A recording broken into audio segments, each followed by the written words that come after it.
अस्मद्गुरुभ्यो नमः अस्मत्परमगुरुभ्यो नमः अस्मत्सर्वगुरुभ्यो नमः श्रीमते रामानुजाय नमः अस्मद्गुरुपरम्परायै नमो नमः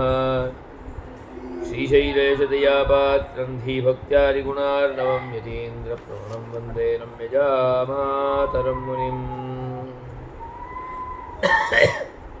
यो नित्यमच्युतपदाम्बुजयुग्मरुक्मव्यामोहतस्तडितराणिजनाय मेने अस्मद्गुरोः भगवतोऽस्य दयैकसिन्धोः रामानुजस्य चरणो शरणं प्रपद्ये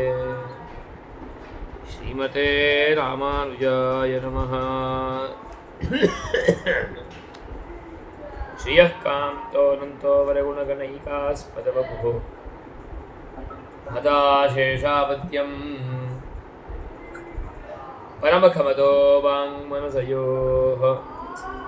अभूमिर्भूमिर्यो नतजनदृशामादिपुरुषो मनस्तत्पादाब्जे परिचरणसक्तं भवतु मे प्रणम्य शिरसाचार्योंस्तदादिष्टेन वर्त्मना ब्रह्मसूत्रपदान्तस्थवेदान्तार्थप्रकाश्यते श्रीमद्वेदान्तदीपे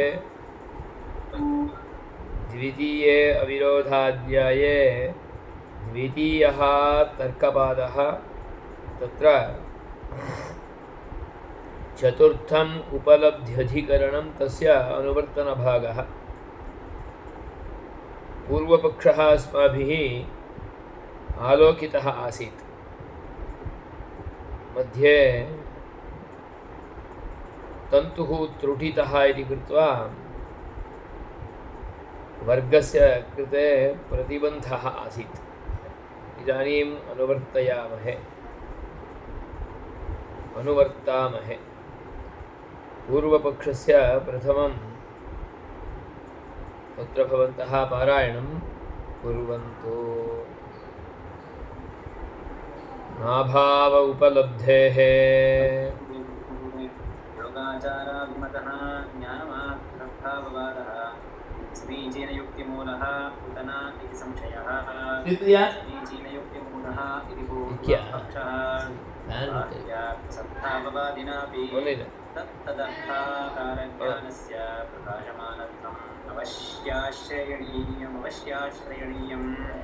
सर्वस्य वस्तुनः प्रकाशमानस्य स्वसाधारणेन आकारेण प्रकाशः इष्यते तत्र घटपटादिज्ञानस्य घटपटाद्याकार एव आकारः अन्यथा घटाद्यसाधारण्यं च तत्तज्ज्ञानस्य सम्भवति एकश्च अयम् आकार उपलभ्यते स तु ज्ञानस्यैवेति तद्व्यतिरिक्तार्थसद्भाववादो अनुपपन्नः तावदैव घटोऽयं ज्ञातः इति व्यवहारश्च उपपद्यते तस्य बहिर्वत् अवभासः निर्मूलत्वात् विभ्रमकृतः अध्यान्तस्तु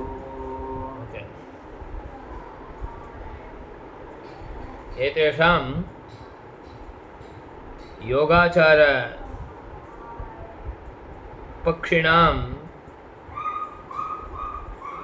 निरासः तत्र ज्ञानमात्रसद्भाववादः अपि समीचीनः युक्तिमूलः इत्येवं रूपेण उपपादयन्ति अत्रापि व्यवहारः उपपद्यते इति ज्ञानस्यैव तद्व्यतिरिक्तार्थसद्भाववादो अनुपपन्नः ज्ञानस्यैव अयं व्यवहारः तद्व्यतिरिक्त बाह्यार्थसद्भाववादः न उपपन्नः न योग्यः व्यवहारस्तु ज्ञानेनैव भवति पदार्थ अस्तित्वे एव व्यवहारः इति तु नास्ति तावतैव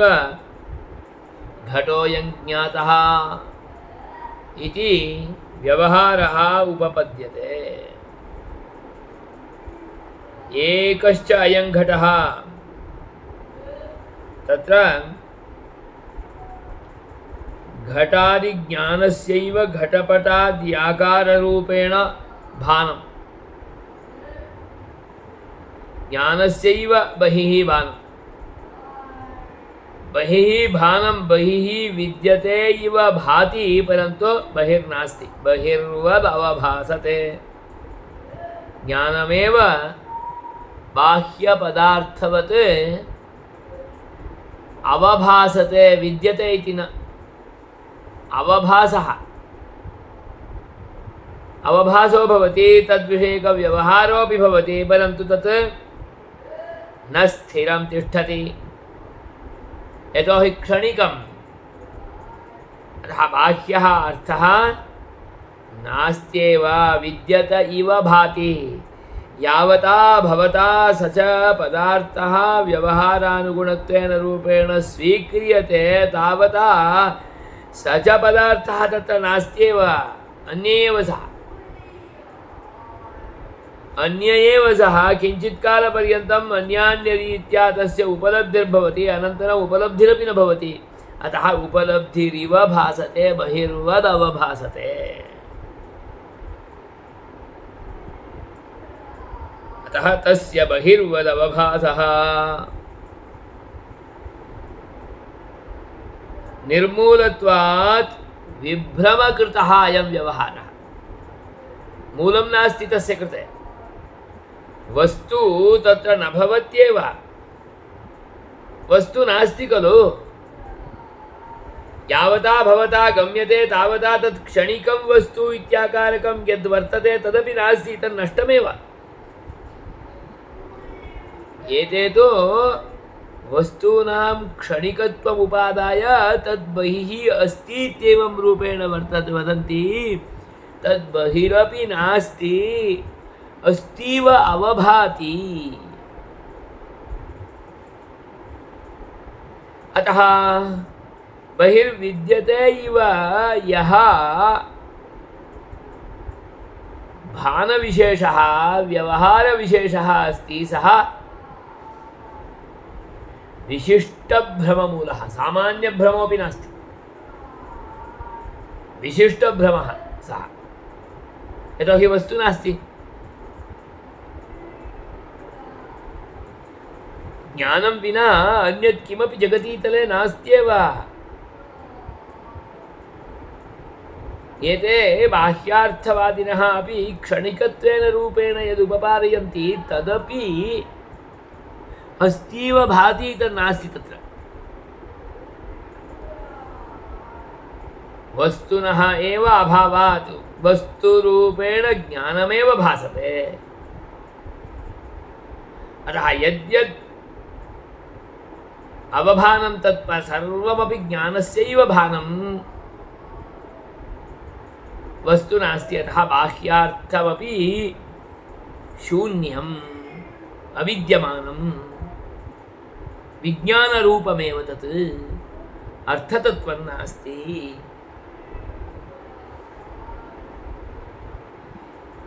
एवं रूपेण पूर्वपक्षे प्राप्ते राद्धान्तस्तु नायं पक्षः समीचीनयुक्तिमूलः योऽयं ज्ञानवात्तसद्भाववादः वर्तते सोऽपि युक्तिमूलः न यतो हि व्यवहारं पश्यन्तु अहं घटं जानामि घटमहं जानामि इति व्यवहारः भवति व्यवहारं कोऽपि कदापि अपाकर्तुं शक्यते विरोधं कर्तुं शक्नोति नास्ति इति वक्तुं शक्नोति कोऽपि न वक्तुं शक्नोति व्यवहारः चलति घटम् अहं जानामि घट विषयक घटं कर्मत्वेन घटः कर्मत्वेन रूपेण भाति अहं जानामि इत्यत्र घट विषयक ज्ञानाश्रयः अहम् तत्र कर्तापि वर्तते कर्मपदार्थोऽपि वर्तते पश्यन्तु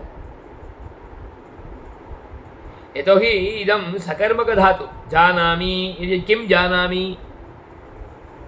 घटं जानामि घटकर्मकज्ञानं सविषयार्थकधातु समभिव्याहे व्याहारे कर्मत्वं विषयतारूपम् अतः घटकर्मकं नाम घटविषयकं ज्ञानं तज्ज्ञानं कस्मिन् उत्पद्यते मयि उत्पद्यते अतः अहं जानामि तस्मिन् नोपपद्यते अतः सः न जानाति घटमहं जानामि पटमहं जानामि पुस्तकमहं जानामि सर्वत्रापि सकर्मकं सकर्तृकं च वाक्यं ज्ञाधात्वर्थस्य ज्ञाधातुः कथमिति चेत् छेदनादिवत् छिनत्ति किं छिनत्ति फलं छिनत्ति काष्ठं छिनत्ति छेदनं छेदनकर्म तत् छेदनं कः करोति कर्ता कं छिनत्ति काष्ठं छिनत्ति तत्र सकर्मकधातुः सकर्तृकधातुः सः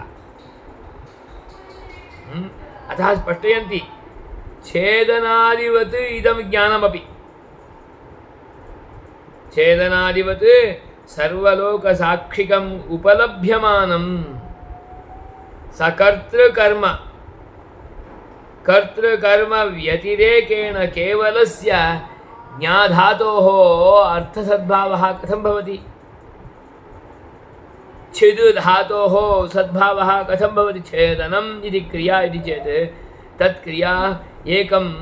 आब्जेक्ट् उपादायैव भवति सब्जेक्ट् आब्जेक्ट् उपादायैव भवति कर्म उपादायैव भवति कः करोति इति च कर्तारम् उपादायैव भवति एतत्तु सर्वे जानन्ति एतत्तु सर्वलोकसाक्षिकं सामान्यः अपि अनुन्मत्तः सामान्यपुरुषः अपि विद्वान् इत्येवं रूपेण तत्कृते अपेक्षा नास्ति अविदुषोऽपि लोकव्यवहारकर्तुः अपि एतत् स्पष्टरूपेण परिज्ञानं भवति अतः एतत्तु सर्वलोकसाक्षिकं कर्तृकर्म व्यतिरेकेण केवलस्यैव सद्भावं केवलस्यैव तस्य कर्मणः छेदनस्य ज्ञानस्य छेदनवत् ज्ञानस्य केवलस्य सद्भावं को हि अनुन्मत्तः ब्रवीति उन्मत्तः ब्रवीति किमपि वदति उन्मत्तः उन्मत्तो नाम मूर्खः योऽयं पित्तरसेन आवृतः पित्तकारः इत्येवं रूपेण उच्यमानः पैत्यम् इत्येवं रूपेण उच्यमानः सः वक्ति तद्विना अन्यः कोऽपि अनुन्मत्तः ज्ञानमेव वर्तते इति कथं वदति ज्ञानम् इति चेत् तत्तु एकं कार्यं जानाति ज्ञाधातुः तदेव अस्ति अन्यत् किमपि नास्ति इति चेत् ज्ञानं किं विषयकं कः कस्य इदं ज्ञानं कर्तारं विना कर्म विना विषयं विना ज्ञानम् इत्याकारकं किं भवति ज्ञानमिति किमपि ज्ञानं नास्ति पटविषयकं ज्ञानं कर्मविषयकं नाम घटविषयकं ज्ञानं पुस्तकविषयकं ज्ञानं विज्ञानविषयकं ज्ञानं समाजविषयकं ज्ञानं एवं रूपेणैव ज्ञानम् इत्याकारकम् एकं विषयमेव अवधार्य भवति आधारीकृत्य भवति कर्म विना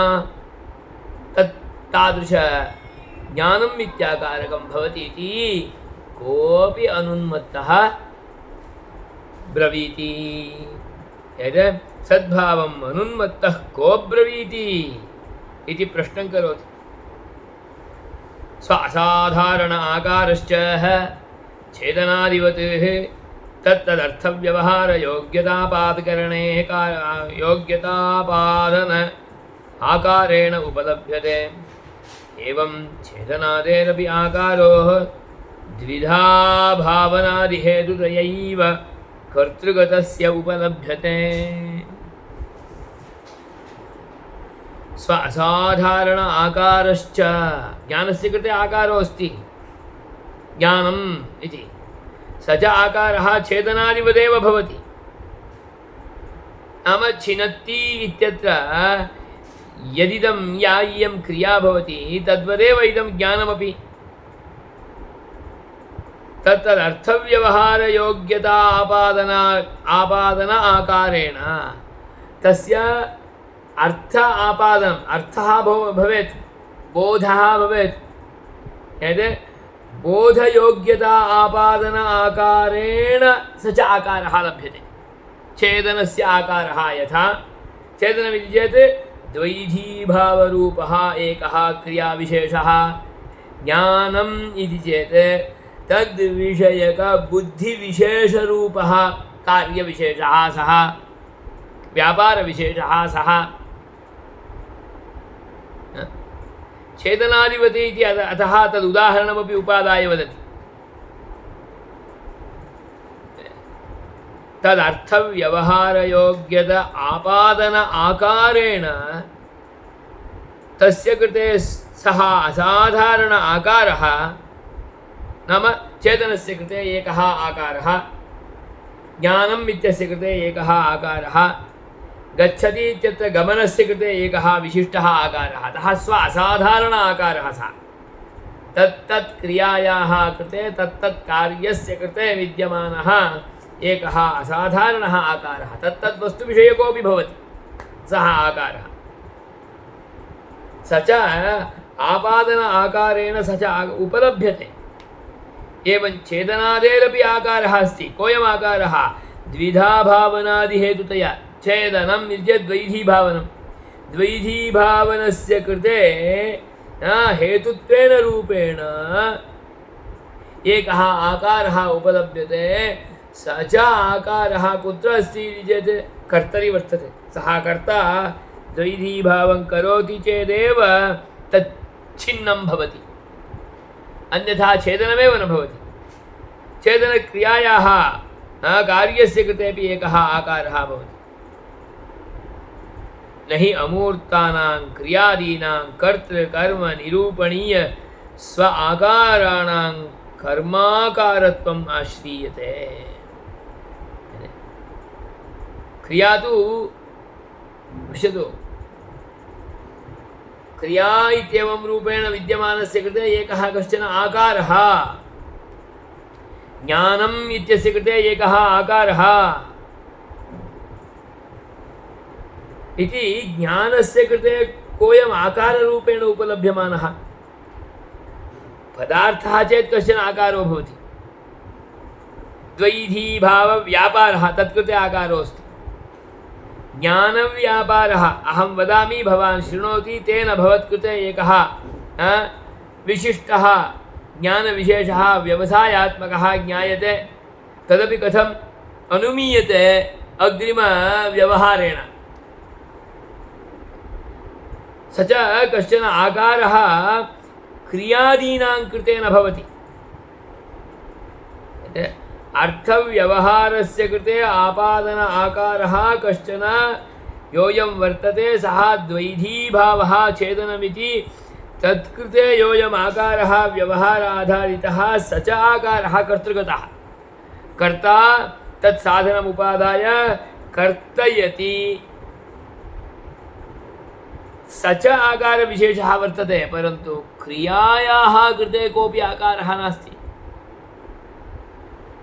यतोहि क्रिया अमूर्तं द्रव्यं क्रियायाः योऽयं व्यवहारः भवति व्यवहारयोग्यतापादनं भवति तत्र आकारो भवति परन्तु तत् क्रियायाः कृते एव एकः आकारो अस्ति इति तु न वक्तुं शक्यते यतोहि तत् अमूर्तं वस्तु अतः कर्तृकर्मनिरूपणीय स्वाकाराणां कर्त्राधारेण कर्माधारेण निरूपणीय स्वाकाराणां कर्माकारत्व निरूपणीयं यत् आकारमस्ति तदेव कर्मणः आकारः भवति कर्त्राधारेणैव तस्य कृते आकारः यतोहि तत् अमूर्तं द्रव्यं कर्ता छेदन साधन उपादाय कर्तयितुं द्वैधीभावं कर्तुं प्रवृत्तो भवति तत् करोति तदाधारेण छेदनस्य कृते एकः आकारः अमूर्तस्य तस्य कृते स्वतन्त्ररूपेण कोऽपि आकारो नास्ति कर्तारं कर्तृनिरूपित एव आकारः अथवा कर्मनिरूपित एव आकारः तस्यां क्रियायां भवति स्वतन्त्ररूपेण न भवितुमर्हति अतः केवलं ज्ञानाकारः वर्तते इत्येव वक्तुं न शक्यते ज्ञानाकारोऽपि क्रिया या वर्तते तदाकारेण निरूपिता भवति क्रिया या वर्तते तत् कर्ता तत् करोति इति कृत्वा तदा तत्तेनैव तन्निरूपितं भवति कर्म यद्वर्तते तदाधारेणैव तन्निरूपितं भवति अतः कर्तृकर्मणोः विहाय केवलम् एकः क्रियागतः जानाति इत्यत्र ज्ञानस्य कश्चन आकारो भवति अतः ज्ञानमेव अस्ति अन्यत् किमपि नास्ति इत्येवं रूपेण उपपादनं न वक्तुमेव शक्यम् यतोहि ज्ञानम् इत्याकारकं यद्वर्तते तत् विषयमवलम्ब्यैव भवति ज्ञानम् इत्याकारकं यद्वर्तते तत् यस्मै ज्ञानं भवति तत् कर्तारम् अवलम्ब्यैव तदधीनमेव भवति स्वतन्त्ररूपेण तस्य कृते कश्चन आकारः न भवति यतोहि क्रिया अमूर्ता अतः अमूर्तानां क्रियादीनां कर्तृकर्मनिरूपणीयस्वाकाराणां कर्तृकर्म आधारेणैव स्वस्य आकारः निरूपणीयः भवति निरूपितो भवति स्वतन्त्ररूपेण नास्ति अतः तेषां कर्मणाम् आकारत्वं कर्माकारत्वं अतः कर्माकारत्वं कर्तृकर्मनिरूपणीयस्वाकाराणाम् अमूर्तानां क्रियादीनां न हि आश्रीयते अतः नाभावः उपलब्धेः ज्ञानव्यतिरिक्त अर्थाभावः न अभावः न अभावः ज्ञानाकारः ज्ञानव्यतिरिक्त अर्थाभावः न शक्यते वक्तुम् उपलब्धेः घटमहं जानामि इति जानातेः कर्मतया कर्तृतया च उपलब्धेः न शक्यते न अभावः न शक्यते वक्तुं ज्ञानव्यतिरिक्त योऽयम् अभावः वर्तते अर्थाभावः ज्ञानव्यतिरिक्त अर्थाभावः ज्ञानमस्ति अर्थो नास्ति इति वक्तुं न शक्यते यतोहि अर्थाधारेणैव ज्ञानाकारः निश्चितः भवति अर्थाधीनः एव अर्थः कः कर्म अर्थः कर्म कः कर्तृ यतोहि ज्ञानाकारः अस्ति चेत् कुत्र कर्तरि आत्मनि एव भवति ज्ञान कर्तारम् अवलम्ब्यैव भवति एवं कर्म अवलम्ब्यैव भवति तद्विना एतद् वक्तुमेव न शक्यते अतः उपलब्धेः जानातेः कर्मतया कर्तृतया च तयोः द्वयोः उपलब्धेः साक्षात् पुरतः एव उपलभ्यते तन्नास्ति इति कथं वक्तुं शक्यते एतदधीनमेव तदपि शिष्यः कश्चित् स्वगुरुं तत्र नास्ति इति कथं वक्तुं शक्यते न शक्यते यतोहि शिष्यस्यैव शिष्यत्वं गुर्वधीनं गुर्वधीनत्वात् सः गुरुः अस्ति चेदेव तदीयं शिष्यत्वं फलितं भवति अन्यथा शिष्यत्वमेव न स्यात् यथा छात्रत्वं तद्वदेव एवं विषयः ज्ञानम् इत्याकारकं कर्तृधीनं कर्माधीनं च अतः तत् कर्म नास्ति चेदपि ज्ञानं न अवतिष्ठते कर्ता नास्ति चेदपि ज्ञानं वर्तते इति वक्तुं न शक्यते अतः ज्ञानमेव वर्तते अन्यत् किमपि नास्ति अतः बाह्यार्थसद्भावोऽपि नास्ति, ज्ञानमेव अस्ति इति विज्ञानवादिनाम् अयं पक्षः अपि सर्वथा निर्मूलः। अतः बाह्यार्थसत्त्वं तु अंगीकर्तव्यमेव पूर्वयोः वैभाषिकसौत्रान्तिकयोः मतानुगुणत्वेन रूपेण। ते तत् स्वीकृत्यापि क्षणिकम् इति वदन्ति। बाह्यार्थसत्त्वम् अंगीकृत्यापि क्षणिकवादं मण्डयन्ति। एते तु बाह्यार्थमपि नास्ति इति वदन्तः ज्ञानमेव वर्तते इति वदन्ति, तज्ज्ञानमपि क्षणिकम् इत्येवं रूपेण वदन्ति।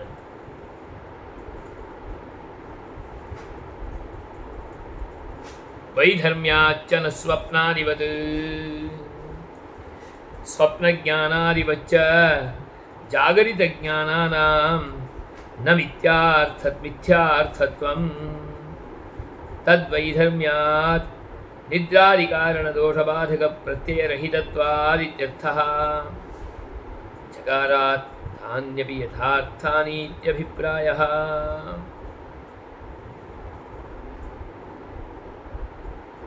मिथ्यार्थत्वं न कुतः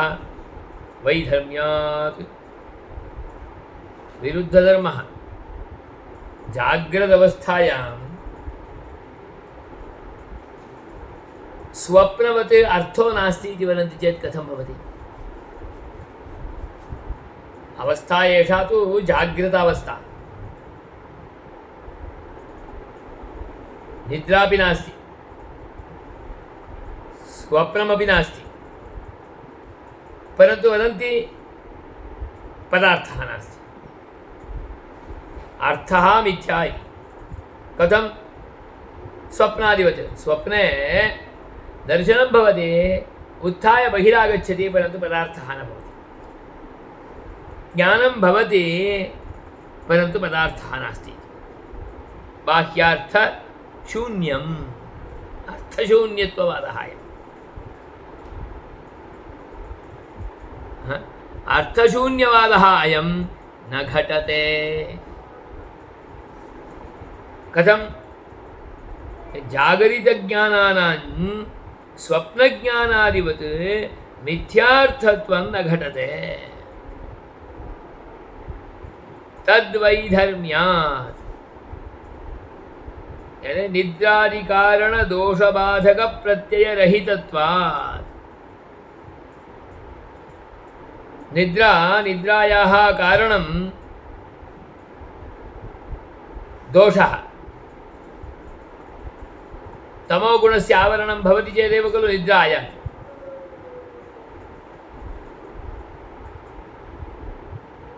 निद्राबाधकदोषः यो वर्तते सः नास्ति। निद्राबाधकदोषः नास्ति चेत् जागृतावस्थायां वर्तते। जागृतावस्थायां वर्तते इति चेत् तदानीं बहिः पदार्थः नास्ति, तदानीम् एवं ज्ञानं भवति इति न भवति। बहिः पदार्थ अभावे, बाह्यपदार्थ अभावे ज्ञानमपि न भवति। पुरतः कोऽपि पुरुषः एव नास्ति, अयं पुरुषः इति वदति वा? न वदति। कुतः? जागृतावस्था एषा। किमर्थम् इति चेत् निद्रादिकारणं यद्वर्तते विरुद्धधर्मादिकं दोषरूपं तन्नास्ति। निद्रायाः कारणभूततमोगुणस्य आवरणादिकमस्ति चेत् तदानीं निद्रा आयाति। निद्रा आगता इति चेत् तदानीं पदार्थ अभावेपि स्वप्नावस्थायां ज्ञानं भवति। तज्ज्ञाने यत् विषयरूपेण अवभासमानमासीत् तत् मिथ्या इति स्वप्नात् अनन्तरं पुनः जागृतावस्थाम् आयाति चेत् तदानीमेव सः अनुभवति। परन्तु सिद्धान्तदृष्ट्या तदपि वदति वैधर्म्याच्च चकारात् तान्यपि यथार्थानि, नाम स्वप्नज्ञानमपि यथार्थम् स्वप्नज्ञानमपि न मिथ्यारूपं किमपि ज्ञानं मिथ्यारूपं न भवत्येव भ्रमार्थं यद्वर्तते भ्रमः तत्रापि पदार्थसद्भावे एव भवति अतः स्वप्नेपि स्वप्नज्ञानमपि यथार्थमेव मदीयकर्मानुगुणं मत्कृते तत्तादृश अनुभूत्यादिकं भगवान् कारयति अतः भगवानेव स्वप्नेषु स्वाप्निकान् तत्तत्कालिकान् तत्तत् व्यक्त्यवबोधयोग्यान् पदार्थान् रथान् रथयोगान् पथः सृजते परमपुरुषः सृजति सृष्टिं करोति अतः स्वाप्निकाः अपि पदार्थाः यथार्थाः एव एवञ्चेत् जाग्रदवस्थायां पदार्थः नास्ति मिथ्या इत्येवं रूपेण वदति चेत् कथं वक्तुं शक्यते अतः स्वप्ने यथा पदार्थ अभावरूप अनस्य पदार्थ अविद्यमानत्वरूप विरुद्धधर्मः भवति सः इदानीं कुत्र भवति न भवति खलु वैधर्म्याच्च न स्वप्नादिवत् तान्यपि स्वप्नज्ञानान्यपि यथार्थानि चकारात् स्वप्नज्ञानमपि यथार्थमेव एवञ्चेत् इदम् अयथार्थं ज्ञानं जागृतवस्थायाम् अयं घटः पटः इत्याकारकं ज्ञानं यथार्थं न अर्थः न दृश्यते अर्थः मिथ्या स्वप्नवत् मिथ्या इति कथं भवति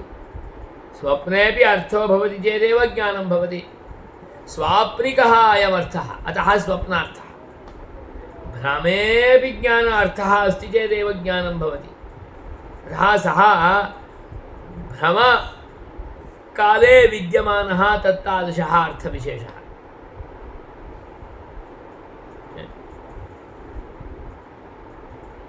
न भावोनुपलब्धेः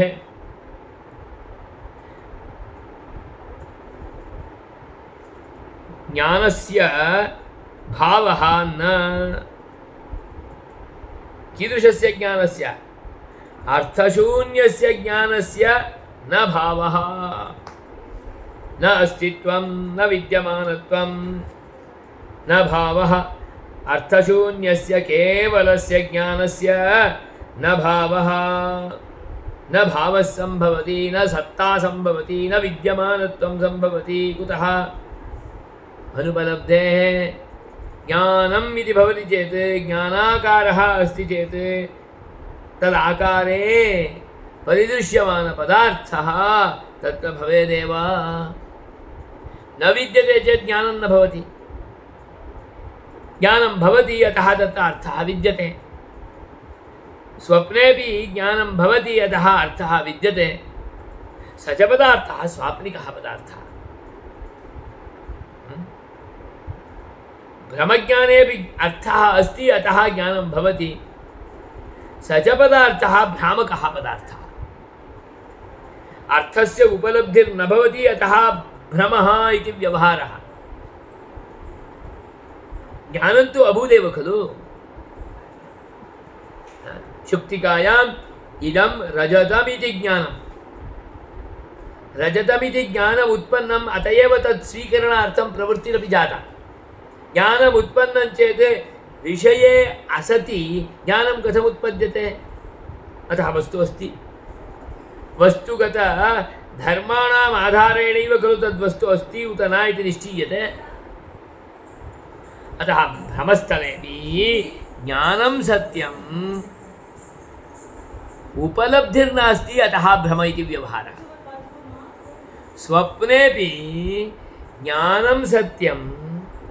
ज्ञानं भवति पदार्थो अस्ति स्वाप्निकः अतः ज्ञानं भवति अनन्तरम् उपलब्धिर्नास्ति अतः अयं पदार्थः स्वाप्निकः स्वप्नज्ञानं भ्रमः इति व्यवहारः अतः वस्तु अभावे ज्ञानं कथं भवति? अतः बाह्यार्थः एव नास्ति। अयं घटः इति घटाकारः ज्ञानाकारः भवति इति वदन्ति, तत् कथं युज्यते? अतः ज्ञानस्य भावः न भवति क्वचिदपि। कुतः? अनुपलब्धेः पदार्थस्य उपलब्धिर्नास्ति चेत् क्वचिदपि अनुपलब्धेः अबाधितप्रतीतिसिद्धस्य असद्भावे सति ज्ञानमात्रस्यापि असद्भावः न शक्यते वारयितुं। यत् ज्ञानमपि पदार्थः यदि नास्ति तर्हि ज्ञानस्यापि यत् ज्ञानमात्रस्यापि असद्भावः न शक्यते वारयितुं। तदपि नास्ति ज्ञानमपि। कुतः? अर्थो नास्ति। अर्थाभावे ज्ञानमपि नोत्पद्यते। ज्ञानं नोत्पद्यते, ज्ञानमेव उत्पन्नं चेत् अर्थः भवेत्। अर्थः नास्ति इति वदन्ति चेत्, बाह्यार्थः नास्ति इति वदन्ति चेत् ज्ञानमपि न स्यात्। तर्हि योऽयम् अग्रिमः सर्वशून्यवादः वर्तते तत्पक्षमेव गच्छति इदम्। अतः एषा युक्तिः अस्माकमपि न, तेषामेव युक्तिः। तदभावे एतदपि न स्यात्। अतः ज्ञानस्यापि अभावम् असद्भावं न वारयितुं शक्यते, न निराकर्तुं शक्यते। ज्ञानमपि नास्त्येव इत्येव वक्तव्यं। कुतः? अर्थाभावात्। अर्थस्य स्वाप्निकस्य अङ्गीकारं कुर्वन्ति, अतः स्वप्नदर्शनं स्वप्नज्ञानम्। अर्थस्य भ्रामकस्य अस्तित्वम् अङ्गीकुर्मः, अतः भ्रमव्यवहारः भ्रमज्ञानं जायते। ज्ञानं तु कर्माधीनं वस्त्वधीनं, ज्ञानं तु कर्तृधीनं। यस्मिन् ज्ञानं जायते तदधीनम्। एतदुभयमेव नास्ति चेत्, कर्तापि नास्ति कर्मापि नास्ति, पदार्थ एव नास्ति इति चेत् ज्ञानस्यापि असद्भावं वारयितुं न शक्यते। ज्ञानमपि नास्ति इत्येव वक्तव्यम् इत्यर्थः। ज्ञानमपि नास्ति इति चेत् सर्वशून्यवादः एव भवति। अर्थोऽपि नास्ति, बाह्यार्थोऽपि नास्ति, क्षणिकमपि नास्ति, किमपि नास्ति, ज्ञानमपि नास्ति इत्येव वक्तव्यम् इदानीम्। एवञ्च किमपि नास्ति इति चेत् सर्वं शून्यम् इत्याकारकशून्यवादः एव जागर्ति। अतः अन्ततो गत्वा माध्यमिकमतानुधावनमेव भवति इत्यर्थः। नाभाव उपलब्धेः वैधर्म्याच्च न स्वप्नादिवत् न भावोऽनुपलब्धेः इति सूत्रत्रयात्मकम् इदम् उपलब्ध्यधिकरणं सम्पूर्णम्।